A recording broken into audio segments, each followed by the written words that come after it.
Thank you to our sponsor for Season 2, Punto Space. The contemporary raw space combines capacity with intimacy. 4 distinct spaces on 3 levels encompass more than 3,500 square feet. Custom configurations, a state-of-the-art audio-visual system, and full-service support provide endless possibilities for realizing your creative vision. Welcome to Currency Shift, the podcast where we showcase and share insights from first, only, and the disruptive.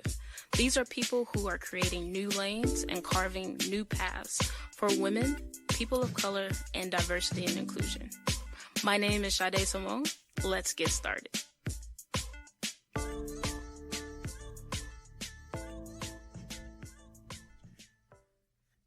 All right, we have Winston in the house. Yeah. What's going on, everyone? Yes. Cheers to you. Cheers Let's to take you. a little sip. Let's see what this tastes like. I don't know. What do you think? Just okay. It's okay? Just yeah. okay. We decided to switch up the champagne today. We had a champagne donated. We're not too fond of it, so we're not going to shout out the name, but it shall get us where we need to go on this journey of learning more about Winston Ward. Yes. So do us a favor and tell us a little bit about where you are now. Okay. Well, my name is Winston Ward. I am first a singer-songwriter from the Bronx, New York. Now I run a indie record label based out of the Bronx, New York. And with that record label, obviously, comes a few other business ventures, such as Rise of the Creative, which is a podcasting network, which holds podcasting for a lot of different creatives. There's also Penn State Music Group, which is a writing collective. And yeah, that's pretty much it. Under Sounds of Music, there's a lot of artist management. There's studio services, a lot of those things. And they all kind of came from the umbrella of me just loving music. That's the reason why I always start with I'm a singer-songwriter first, because that's, where it all started for me.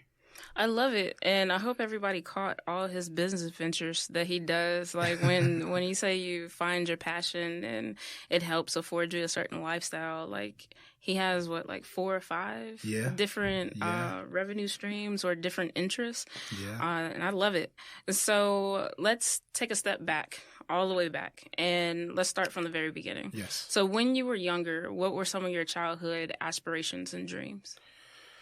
I mean, I think it was always music. It was always singing. I didn't really start to take it serious until high school, until I realized that, it was kind of like a way for me to get girls. I'm just being honest. I like it. There was a guy in high school. He would go around and sing to all these girls. And when I came in as a freshman, I was just looking at him like, first of all, I knew I can sing better than him. And it was just like, I can do this, so it kind of started from there, even though it started for vain reasons, I kind of developed the love and the passion for it. But I kind of always had that, inkling for music since I was younger.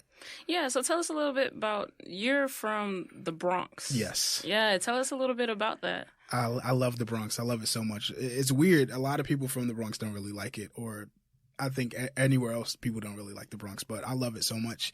I actually don't want to move. A lot of people, they say, hey, yeah, I would rather move to the city. I'd rather move to all these other places, but I love the Bronx, and I'm passionate about building it up. I'm passionate about working with the people that are in the Bronx.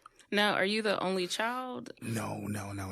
There's 7 of us all together. Wow. Yeah. So what was that like growing up in a household of 7 in the Bronx? It was very interesting. I think having that family structure kind of molded me into the person that I am today. It kind of made me, how would you say? It made me more willing to just collaborate with other people, because I'm used to having people around me. So, yeah. That's good. So tell us how you move from, you're in a household with 6 other siblings. Mm-hmm. And then you're going to school and you're seeing the guy winning all the girls because he's singing. Right. How did you take that on for yourself and then create something bigger? What was that journey like for you? Well, the journey, to be honest, a lot of it started in church. Mm-hmm. I started out singing in church, but that wasn't really for me. Like, to be honest, I didn't really like it. It was just more so like a thing. Like, my mom heard me singing around the house and she's like, oh, I'm going to put you on the choir. So it was more like out of obligation, like, oh, okay. But So when I finally got to high school, I finally saw like how I can use this, for my own personal benefit. So, and it's kind of weird to say it like that, but to be honest. But yeah. So that's kind of like how that all like manifested into what I'm doing now, which is taking something that I've had, forever, but finding my own love and my own passion for it, and then turning it into something that I can use every day. So tell us, from high school, you're now like, okay, I own my voice now. Yeah. I'm passionate. It's working for me. I'm getting the women. Right. We're just going to assume we're getting the women. We're getting all of the attention. Right. You're loving it. Right. Now, when you go off to college, like, what happens there? Oh man, college was, to be honest, I didn't really sing as much as I wanted to in college. College was just more so just really me being around school. However, in college, I got a lot of different opportunities, a lot of major opportunities to perform. A lot of places. I wouldn't say around the world, but nationally. I went on. It was like a very small college tour. We went to Pittsburgh, we went to Detroit, Michigan, and we did some work in Florida as well too. And we just, when I say we, I was in an R&B group. So with that R&B group, we traveled around and we did a lot of things, and that kind of just exposed me to the world of R&B, just the idea of being, I wouldn't say loved, but of kind of like showcasing my talents for people who never knew me. Because before, like, I'm singing for the church, I know all those people. I'm singing at like my regular school, I knew all those people. But me going on these various different like large stages, it was just like my first taste of that, and it was kind of like I got sort of kind of like addicted. So yeah, that's awesome. It sounds like it was a good addiction though. Yeah. And it was really a way for you to step more into your purpose and really create kind of like an outline for how you want to move forward. Right. Would you say that? Yes. Yeah. All right. So you're a part of the singing group. Mm-hmm. You guys are successful. You guys are traveling. Yes. When did you like transition to creating your indie label and creating like some of the things that you have now? Okay. Like, what was that transition like? So I've always wanted to be a songwriter. In the R&B group that I was in, there was another songwriter. His name is Gerard. He's actually on my writing collective now. But he was the main one who was writing the songs, and I always aspired to be the writer. But obviously that never happened because obviously he was older. So, we trusted him a little bit more. So we gave that to him. What happened is the group actually ended up like breaking up because one of the members moved to a different state. So obviously we couldn't be a group anymore. And then we all just started just doing our own individual things. So the idea for my indie label came after I decided to, start my own solo career. No, is this after college or is it after still college? After college. So I started my own solo career, and I started going to a lot of different music recording studios. As I was doing that, I realized that the engineers that I was working with, they didn't really have the passion that I really wanted.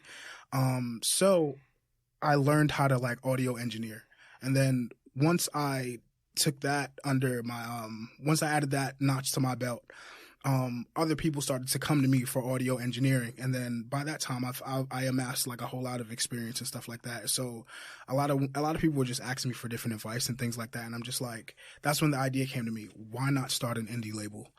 You have the experience, you have the contacts, because during this whole time that I was recording music, I was building my contacts as well too. So yeah, it was just more so, why not give back all the things that you've learned?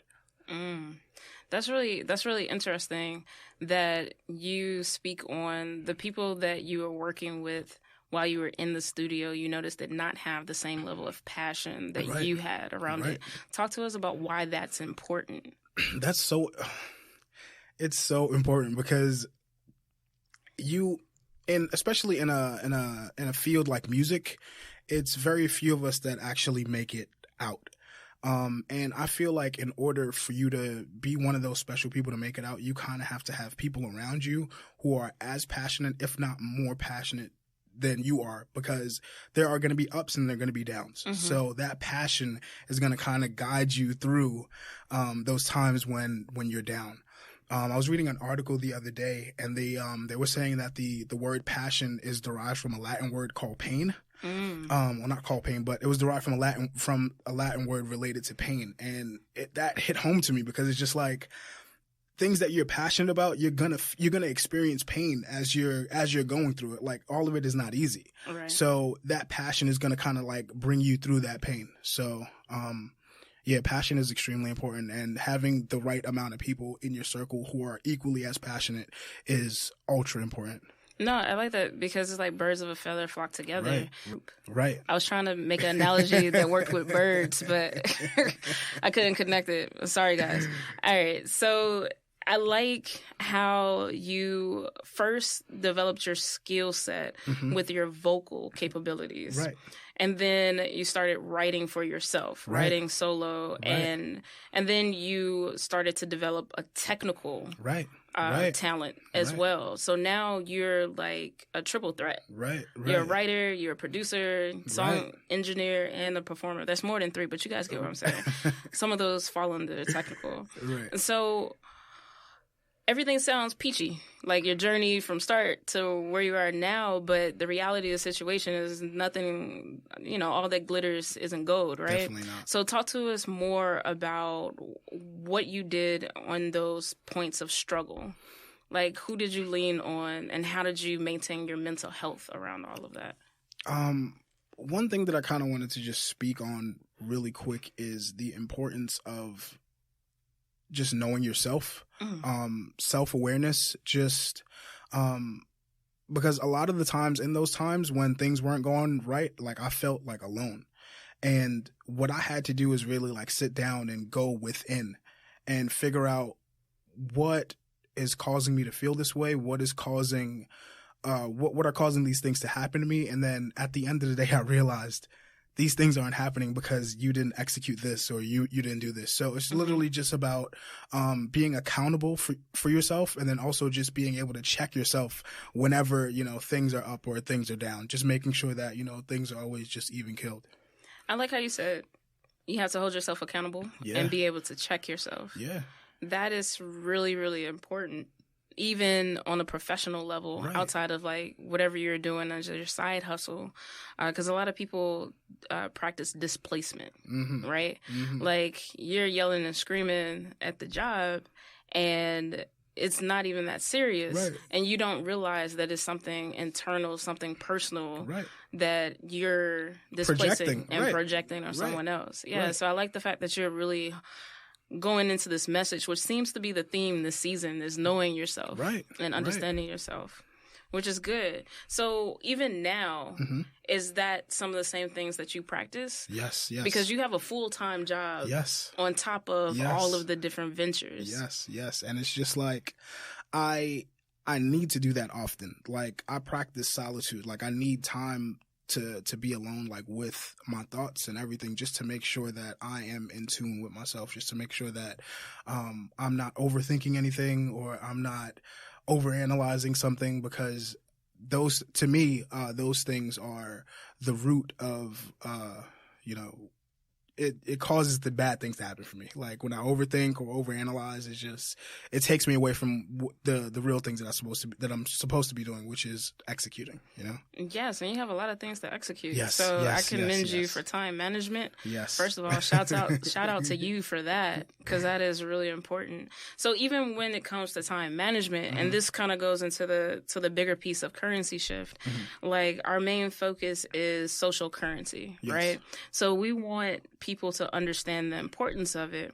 And for you, it seems like you do. So social currency is building social networks to gain access, influence, resources, and networking in the digital space that affects a person online and offline.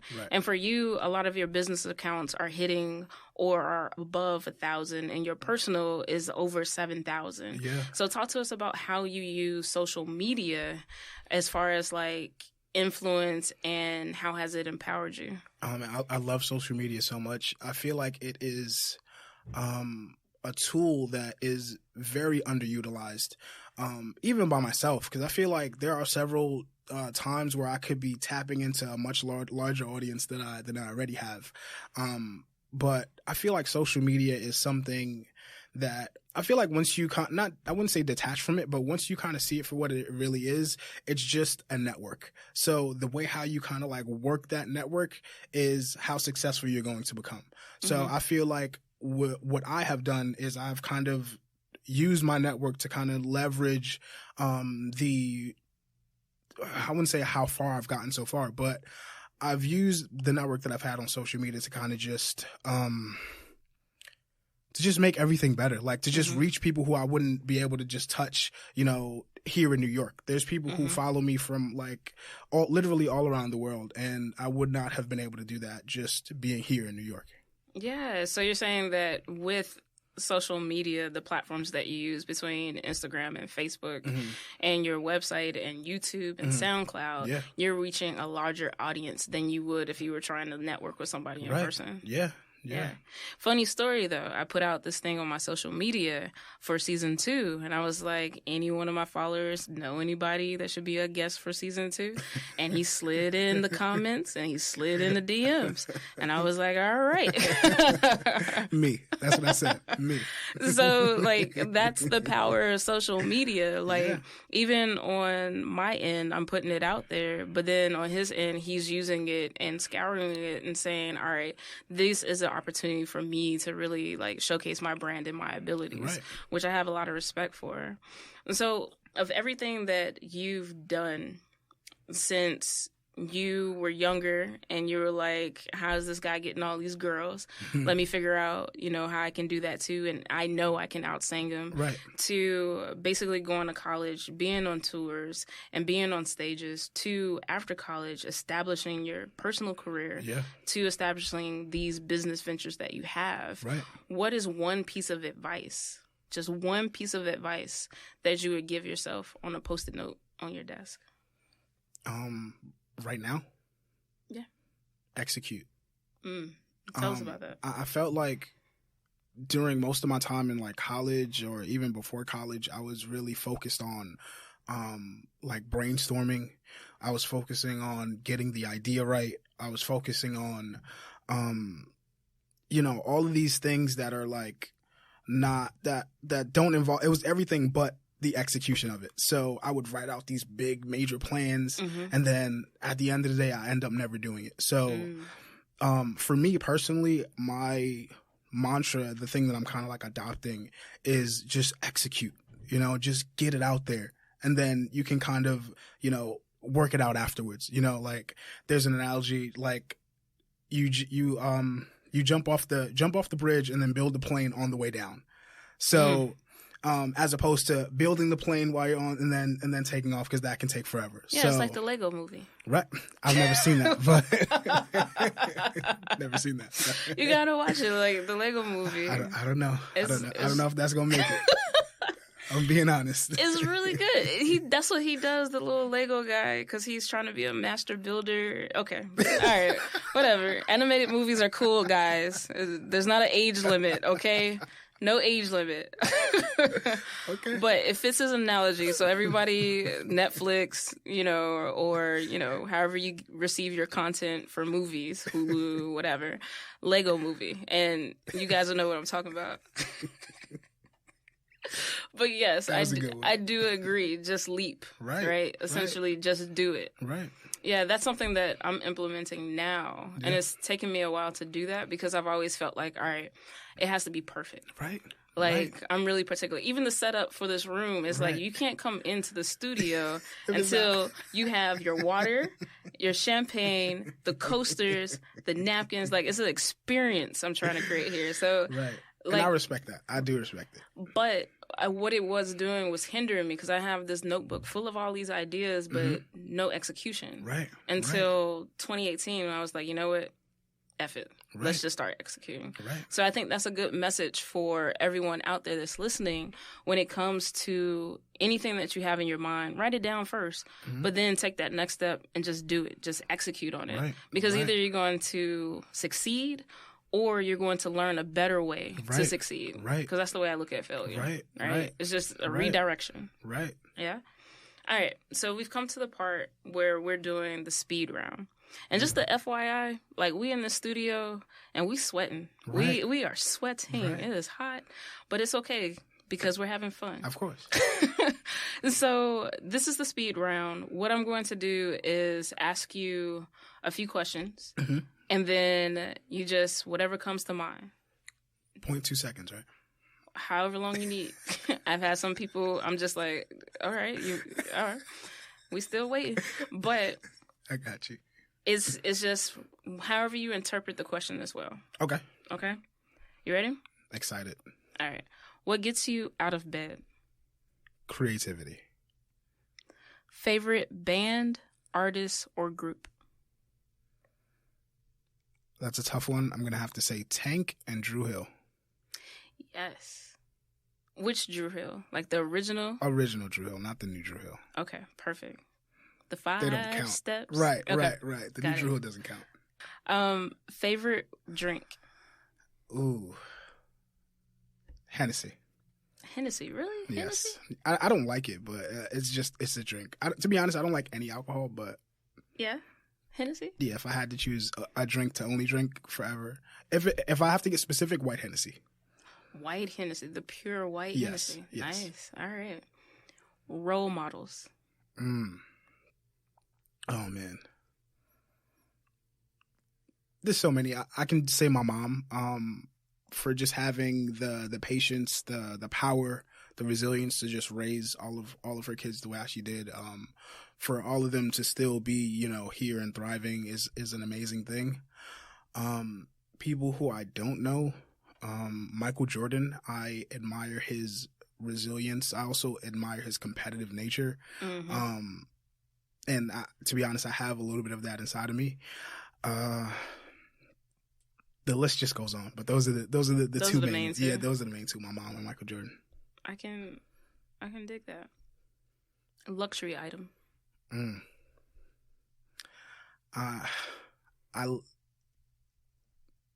Anything Apple. Let's just say that. Anything Apple. Anything Apple. So the whole brand. The whole brand, all of it. Okay. Even when Steve Jobs left. Yes. Even when he came back. All of it. All of it. Okay. All of it.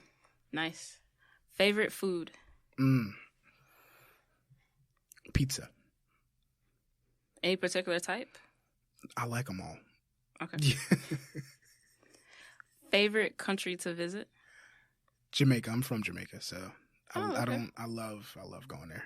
So you didn't have like the typical pressures to do something that was like engineering based or not really. Or a doctor, lawyer? Not really. My father, he was a creative, so he just pushed creativity. So I think a lot of that also just stems from what is in the household as well too. Like if that is what your household is, if your household is creativity, obviously they're gonna push that. But if it's like more so like education based, that's or lack of education, lack of education lack of education with them wanting their kids to be better than them, then obviously they're gonna push education, tenfold.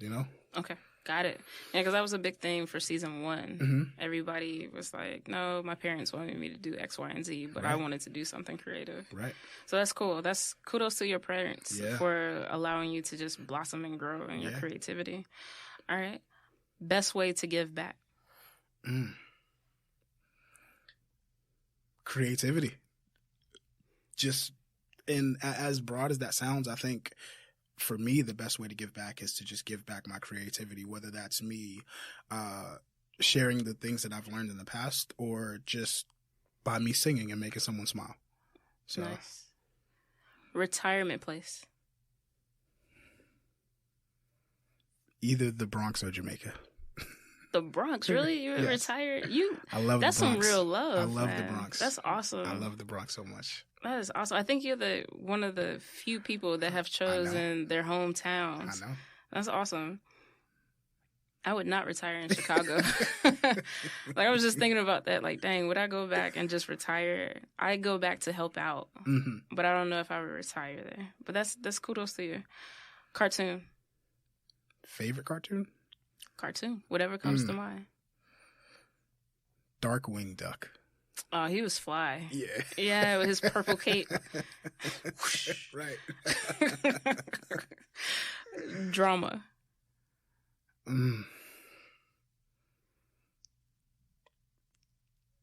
The first thing I thought of was Law and Order. I don't know why, but that's because they play that all the time in New York.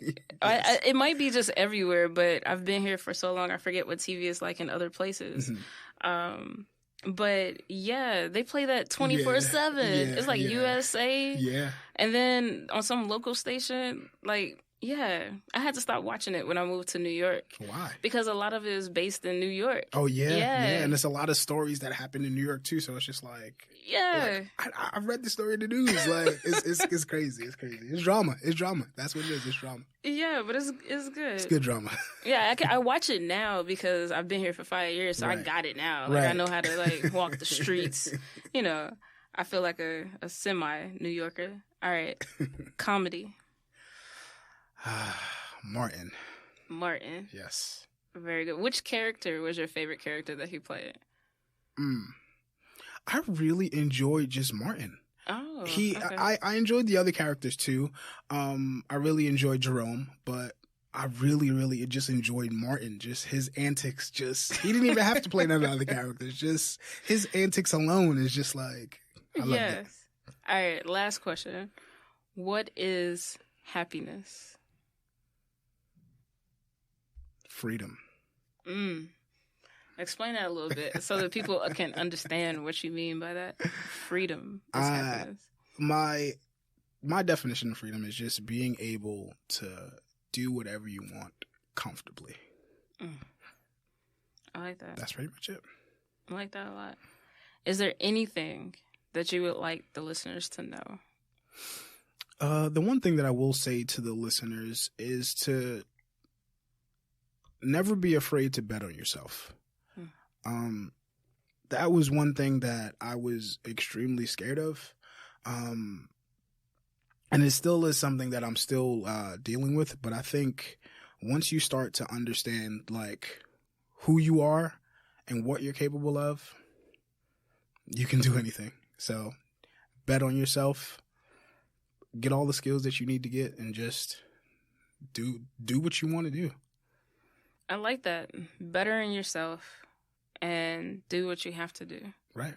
And you've been one, and you're considered a disruptor for the show, but you've been one that has really like taken your whole passion to a whole nother level. Yeah. Right? With all of your companies and your focus. Like, you even have your own hashtag. Yeah. Let the people know what your hashtag is. So Can I sing for you? Can I sing for you? Yes. And like I hope people, and I know this because I saw a lot of people do it for season 1, is they start following the people that are featured on the show. Right. I really hope they follow you and listen to some of your music, especially your song "No Reason." Yes. Like, oh man, that is a beautiful song. Thank you that you wrote. Thank you so much. One of my faves from what I've listened to. So yes, all right. So I appreciate you being on the show. Thank you for connecting with me on Instagram. Thank you for having me. Yeah, no problem. Let the people know how they can get in contact with you and how they can like connect with you. Okay. You can follow me on Instagram at the R&B Student, which is THER, the letter N, the letter B, student, STUDENT. You can also check me out on my website, which is winstonwardmusic.com. You can also follow my record label on Instagram, which is at the Univerxity, THEUNIVERXITY. You can also check out my you can check out my label's website, which is theuniverxity.com. Nice. I appreciate you being on the show, and thank you. Thank you. Thank you to our sponsor for season 2, Punto Space. The contemporary raw space combines capacity with intimacy. 4 distinct spaces on 3 levels encompass more than 3,500 square feet. Custom configurations, a state-of-the-art audio-visual system, and full-service support provide endless possibilities for realizing your creative vision. Thank you for joining the conversation. To learn more about Currency Shift, go to currencyshiftnow.com. If you feel as though you fit the criteria as the first, the only, or the disruptive, send us an email, info@currencyshiftnow.com. Until next time, keep pushing, stay motivated, and stay encouraged.